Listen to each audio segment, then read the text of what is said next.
Hi, everybody. It's Holly Little Van Straten, and I'm here to talk to you a little bit about the living funeral in the United States. I thought it would be fitting to bring this conversation about living funerals to a more traditional setting. Actually, my children have been playing in cemeteries since COVID-19, so the cemetery is pretty much a playground now to them. It's given new life. The living funeral, which is also known as a celebration of life before death, a pre-funeral, a living memorial, is a relatively new phenomenon. It's typically delivered by or for a person who has been given a diagnosis of a life-threatening illness. However, some people conduct a living funeral without having an awareness of illness. Rather, they do so in recognition of the unpredictability and the inevitability of mortality.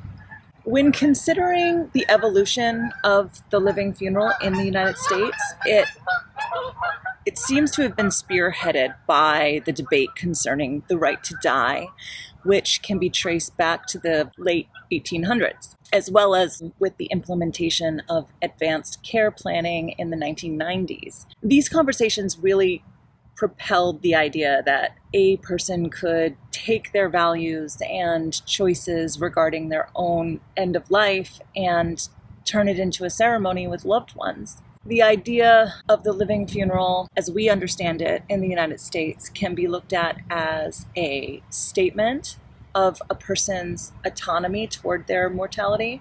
So unlike the traditional funeral, which excludes the person, obviously, the living funeral allows them to share in a meaningful experience of reflection upon their life and relationships, as well as offer a goodbye experience prior to death.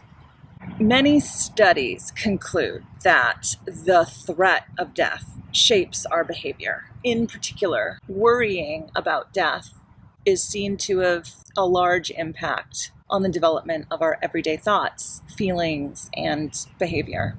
This has been linked to the terror management theory, which finds that people deal with death by maintaining beliefs or worldviews and taking action that lessens anxiety surrounding mortality.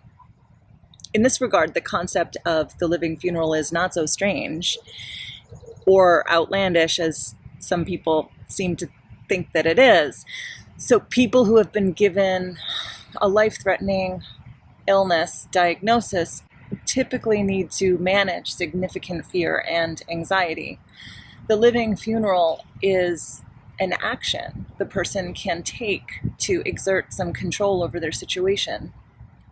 And additionally, the major tasks involved with the terminal phase of illness includes preservation of self-concept, ventilating feelings and fears, finding meaning in life and death, and preparing for death and saying goodbye. So for some people, the living funeral is a way, if not the way, of processing these tasks.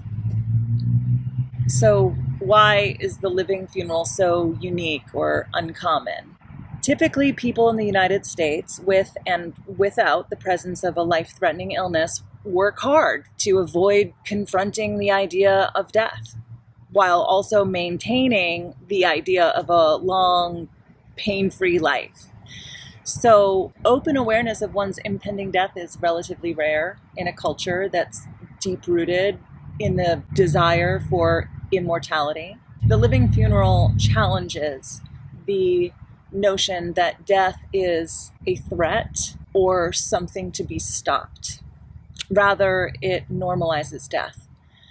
So while this is a healthy perspective, even people who are embracing this truth may be aware of the broad discomfort that exists in others. So this may prevent some people who might otherwise be apt to engage in a living funeral but fear negative responses from others. Perhaps the lessons we can learn from living funerals are worth that short-term discomfort. Thank you.